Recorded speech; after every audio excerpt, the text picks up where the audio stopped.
Anam so'ravdi, anam so'ravdi. Pastga tush. Hozir yiqilib mayib bo'lsang, ertaga maktab bora olmaysan. Maktabga bormayman. Ana bo'ldi. Bu ertadan maktabga borsa bo'ladimi? Bemalol maktabga borsa bo'ladi. Oyog'i bilan emas, qo'li bilan yozadi-ku. Meni ustozim oyog'ing bilan yozasan degan. Bar boraman maktabga. Qisar o'ynaymizmi? Nima? Yo, qo'l qisar o'ynaymizmi deyman. Bo'ldi, endi siz navbatingiz. Qattiqroq qilsang, yosh bola ko'ryapsizmi?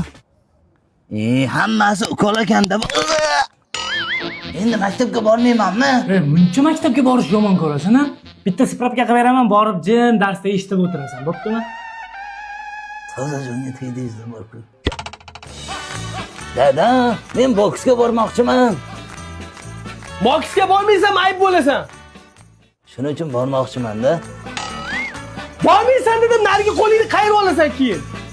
Balki borib bo'lgandirman. Bababbe.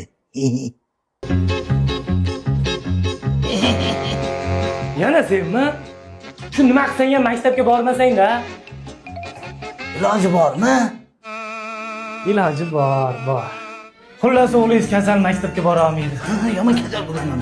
10 kun davomida uyda qolib, seftraksion ukolni olish kerak bu. Mayli, ukol bo'lsa ukolda. Ha, doktorga aytay, mana bir 5 ukol qiladi. Zato maktabga bormaysan. Orqam patir bo'lib ketdi. Maktabga ketaman.